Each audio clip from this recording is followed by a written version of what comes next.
ఎవరు గెలిస్తే ఏం జరుగుతుంది? ఇప్పుడు 3 పార్టీలు ప్రధానంగా ఉన్నాయి. జూబ్లీ హిల్స్ లో పోటీ పడుతున్న పార్టీలు 3.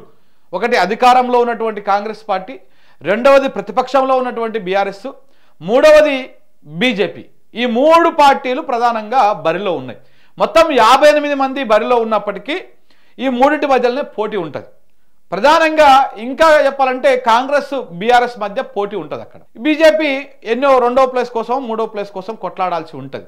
ఈ 3 పార్టీల్లో జూబ్లీ హిల్స్ లో రేపు ఏ పార్టీ గెలిస్తే ఏంటి, ఏం జరగబోతుంది రాష్ట్రంలో అనేది ఒక ఎక్స్క్లూజివ్ కథనాన్ని తెలంగాణ పత్రిక రాసింది. అయితే ఇది రీసెంట్గా సియాసత్ అనేటువంటి ఒక పత్రిక ఇచ్చినటువంటి ఒక సర్వే ఆధారంగా మనం ఈ స్టోరీ రాయడం జరిగింది. రాష్ట్రంలో జూబ్లీ హిల్స్ ఉప ఎన్నికల రెఫరెండంగా మారిపోయింది. సియాసత్ సర్వే ప్రకారం నియోజకవర్గంలోని ముస్లింలు దాదాపు 60% పైగా బీఆర్ఎస్ వైపు చూస్తున్నారని తేలింది. రేవంత్ రెడ్డి బీజేపీ మనిషి అని కాంగ్రెస్ను నమ్మే పరిస్థితి లేదని మైనార్టీలు భావిస్తున్నట్టు తెలుస్తోంది. ఎంఐఎం కాంగ్రెస్ కు మద్దతు ఇస్తున్నప్పటికీ ముస్లింలు మాత్రము బీఆర్ఎస్ వైపే నిలుస్తున్నారని తేలింది. ఈ నేపథ్యంలో ఈ నియోజకవర్గంలో ఏ పార్టీ గెలిస్తే ఏం అవుతోంది, ఏ పార్టీ ఓడిపోతే ఏం జరుగుతుంది అనేది ఇప్పుడు చర్చనీయాంశంగా మారింది. ఎవరు గెలిస్తే ఏం జరుగుతుంది? జూబ్లీ హిల్స్ ప్రజల చేతిలో రాష్ట్ర రాజకీయం ఉన్నది. ఇప్పుడు ప్రస్తుతానికి రాష్ట్ర రాజకీయం మొత్తం జూబ్లీ హిల్స్ ప్రజల చేతిలో ఉన్నది. కాంగ్రెస్ ఓడిపోతే ఏంటి, గెలిస్తే ఏం జరుగుతుంది? బీఆర్ఎస్ గెలిస్తే ఏం జరుగుతుంది, ఓడిపోతే పరిస్థితి ఏంటి? గెలుపోవడంలో బీజేపీ ఎంత దూరంలో ఉన్నది? సంచలనం రేపుతున్నటువంటి ముస్లిం ఓట్ల పైన చేసినటువంటి సర్వే. ముస్లింల మద్దతు కాంగ్రెస్ ఎంఐఎం కా లేకపోతే బీఆర్ఎస్ కా? ఎట్లాగో బీజేపీ వైపు వాళ్ళు చూడరు కాబట్టి. జూబ్లీ హిల్స్ ఉప ఎన్నిక రేవంత్ రెడ్డికి రెఫరెండం కాబోతోందా? న్యూస్ లైన్ తెలంగాణ ప్రత్యేక కథనము. ఈ కథనం ఒకసారి మనం చూద్దాం. ఏంది ఇదంటే ఈ సియాసత్ అనేటువంటి పత్రిక ఇంకా ఒక రీసెంట్గా ఉన్నటువంటి ఒక సర్వే సంస్థ చేసినటువంటి దాని ప్రకారము ఇప్పుడు 100 మంది ముస్లింలు ఉంటే అందులో 60 మంది ముస్లింలు బీఆర్ఎస్ వైపు చూస్తూ ఉన్నారు, బీఆర్ఎస్కు మద్దతు ఇస్తూ ఉన్నారు. ఇది ఆ సర్వే చెప్పేటువంటి మాట, మనం చెప్పే మాట కాదు. కేవలం 30 నుంచి 35% మంది మాత్రమే కాంగ్రెస్ వైపు చూస్తూ ఉన్నారు, కాంగ్రెస్ ఎంఐఎం వైపు. ఏది ఎంఐఎం సపోర్ట్ చేస్తే కూడా. సో కాబట్టి ముస్లిం మైనార్టీలు భయంకరమైనటువంటి వ్యతిరేకతతో ఉన్నారు. కాబట్టి ఆ ముస్లింలను మనం మచ్చిక చేసుకోవాలి. ఏ రకంగా చేసుకోవాలి? దానికోసం చాలా ప్రయత్నాలు మొదలుపెట్టింది రేవంత్ రెడ్డి ప్రభుత్వం, కాంగ్రెస్ పార్టీ. దాంట్లో భాగంగానే నిన్న ఉన్న పలంగా తీసుకొచ్చేసి అజారుద్దీన్కి మంత్రి పదవి ఇస్తున్నాము అని చెప్పేసి ఒక తెర తీసుకొచ్చారు. ఎందుకంటే ఒకవైపు నవీన్ యాదవ్కి వస్తున్నటువంటి నెగిటివిటీ, ఆయన మాట్లాడే విధానం కావచ్చు, బెదిరింపు ధోరణి కావచ్చు, మేము జూబ్లీ హిల్స్ దాటనీయమని, లేకపోతే వాళ్ళ నాయన ఏకంగా కేసీఆర్కే ధమ్కిలిచ్చుడు చిన్న శ్రీశైలం యాదవ్ గారు, ఇక్కడ నవీన్ యాదవ్ ఏమో బీఆర్ఎస్ నాయకులకు ధమ్కిలిచ్చుడు, కొన్ని మీడియా సంస్థలకు వార్నింగ్లు ఇచ్చుడు, ఇట్లాంటివన్నీ నవీన్ యాదవ్ చేస్తూ ఉన్నాడు. ఇవన్నీ కూడా ప్రజలు చూస్తారు. ఆ ర్యాలీలో రౌడీ షీటర్లు అందరూ వచ్చి ర్యాలీ చేయడము, ఇవన్నీ కూడా కొంత నవీన్ యాదవ్కు మైనస్ అవుతా ఉన్నాయి రోజు రోజుకి. ఆ మైనస్ తోటి ఏం చేయాలనో అర్థం కావడం లేదు. ఒకవైపు విద్యావంతులు కానీ లేకపోతే రిటైర్డ్ ఎంప్లాయీస్ కానీ కొంత ఎడ్యుకేటెడ్ ఫ్యామిలీస్ ఉంటాయి కదా, వాళ్ళందరూ కూడా ఆలోచన చేస్తూ ఉన్నారు జూబ్లీ హిల్స్లో ఎవరు గెలిస్తే ఎలా ఉండబోతా ఉన్నది. మళ్ళీ ఈ వసూళ్ళు, ఈ రౌడీజము ఇవి రావాలని వాళ్ళు కోరుకుంటున్నారా, వద్దనుకుంటున్నారా, ప్రశాంతంగా ఉందామనుకుంటున్నారా, గత 9 సంవత్సరాల పాటు ఎలా ఉండింది ఇప్పుడు ఎలా ఉండాలనుకుంటున్నారు? ఇదంతా చర్చ నడుస్తూ ఉంది.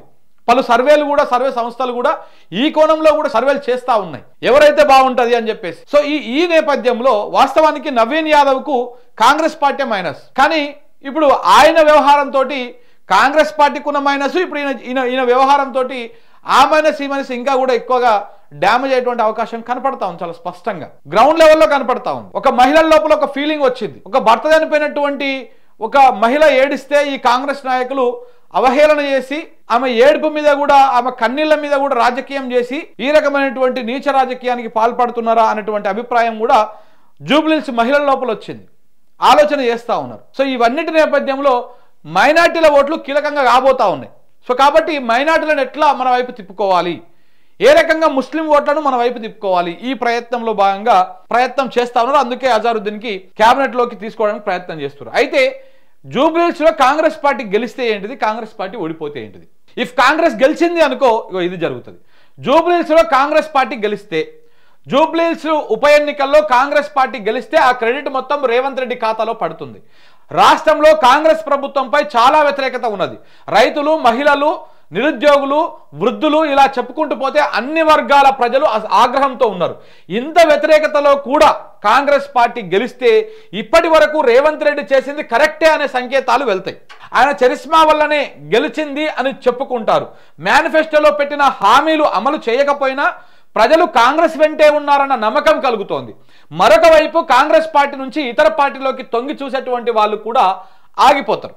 కాంగ్రెస్ పార్టీ రేపు జూబ్లీహిల్స్ లో గెలిచింది అని అనుకోండి, గెలిస్తే ఆయన ఏ హామీలు ఇచ్చి నెరవేర్చకపోయినా, దేవుళ్ళ మీద ఒట్లేసి రుణమాఫీలు చేయకపోయినా, రైతులను వానలో ఎండలో రాత్రి పగలు తేడా లేకుండా యూరియా కోసం లైన్లో నిలబెట్టిన, 2000 పింఛనే ఇస్తున్నా, 4000 పింఛన్ ఇస్తామని చెప్పేసి 2000 ఇస్తున్నా, 2 లక్షల రుణమాఫీ తెచ్చుకోండి నేను రుణమాఫీ చేస్తా అని చెప్పి చేయకపోయినా, ఇవేవి చేసి చేయకపోయినా, మైనార్టీలకు ఇచ్చినటువంటి హామీలు ఏవి కూడా నెరవేర్చకపోయినా, ఏం చేయకపోయినా కానీ కాంగ్రెస్ పార్టీ గెలిచిందనుకో, ఈ హామీలు కాదు రేవంత్ రెడ్డి చరిస్మా వల్లనే గెలిచిందనేటువంటి ప్రచారం జరుగుతుంది.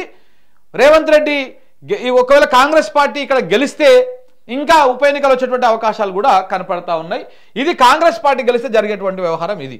ఒకవేళ కాంగ్రెస్ పార్టీ ఓడిపోతే, ఏది జూబ్లీహిల్స్ ఉప ఎన్నికల్లో, ఈ ఉప ఎన్నికల్లో కాంగ్రెస్ పార్టీ ఓడిపోతే రేవంత్ ఇమేజ్ పడిపోయినట్టే లెక్క. ఆయన పాలనపై ప్రజలు ఆగ్రహంతో ఉన్నారని స్పష్టమవుతోంది. 2 ఏళ్లలో ఇచ్చిన హామీలు అమలు చేయకపోవడం, హైడ్రాతో ఇండ్లు కూల్చడం, రైతులకు రైతు బంధు ఎగ్గొట్టడం పైన జనం సీరియస్ గా ఉన్నారనేది తేలిపోతున్నది.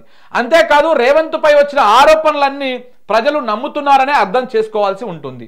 దీంతో రానున్న రోజుల్లో మంచి పాలన అందే అవకాశం కూడా లేకపోలేదు. ఎందుకంటే రేవంత్ రెడ్డి ఇక్కడ ఓడిపోయిననుకో, రేవంత్ రెడ్డికి బాగా భయం జ్వరపడుతుంది. ఆయన ముఖ్యమంత్రి పదవి ఉంటుందా, ఊసిపోతుందా? ఏఐసిసి మా అధ్యక్షుడు మల్లికార్జున ఖర్గే గారు ఈయన మీద సీరియస్గా ఉన్నారు. మీనాక్షి నటరాజన్ గారు సీరియస్గా ఉన్నారు. ఏఐసిసిలో కీలక నాయకులుగా ఉన్నటువంటి రాహుల్ గాంధీ, సోనియా గాంధీ వీళ్ళెవరు కూడా రేవంత్ రెడ్డిని కలుస్తున్నటువంటి దాఖలాలు లేవు. కొంత ఆగ్రహంగా ఉన్నారు. బీహార్లో కనీసం వీళ్ళ తెలంగాణ నాయకులు ఎవరి ముఖం కూడా తీసుకుపోయి బీహార్లో ప్రచారం చేసే పరిస్థితి లేకుండా అయిపోయింది. వీటన్నింటి నేపథ్యంలో ఆయన పదవి ఉంటుందా పోతుందా ముఖ్యమంత్రి పోస్టు అనేది కూడా ఉంటుందన్నమాట. సో కాబట్టి అంతేకాదు రేవంత్ పై వచ్చినటువంటి ఆరోపణలన్నీ ప్రజలు నమ్ముతున్నట్టు అర్థం చేసుకోవాలి. దీంతో రానున్న రోజుల్లో మంచి పాలన అందేటువంటి అవకాశం కూడా లేకపోలేదు. ఇదే సమయంలో రేవంత్ వ్యతిరేక వర్గం ఖట్టర్ కాంగ్రెస్ బ్యాచ్ మొత్తం ఒకటయ్యి మల్లికార్జున ఖర్గేకు ఫిర్యాదు చేసే అవకాశాలు ఎక్కువగా ఉన్నాయి. ఓ రకంగా చెప్పాలంటే 2 వర్గాలుగా వీడిపోయే ఛాన్స్ ఉంటుంది. ఒకటి రేవంత్ కాంగ్రెస్, మరొకటి పాత కాంగ్రెస్. సో అప్పుడేమవుతుంది, కొంత కడుపులో భయం పెట్టుకొని ప్రజలకు పరిపాలన అందించాలి, మనం ఉట్టి మాటలు చెప్పుడు కాదు, లాగులు వీకుడు కాదు, తొండలేసుడు కాదు, ఈ డ్రాయర్లు వీకి మెడలు వేసుకునేటువంటి ముచ్చట్లు కాదు, ఇవి చెప్పకుండా ప్రజలకు పరిపాలన అందించాలి, అడ్మినిస్ట్రేషన్ మీద ఫోకస్ పెట్టాలని చెప్పేసి ఆ వైపుగా ఫోకస్ పెట్టేటువంటి అవకాశం కనపడుతుంది.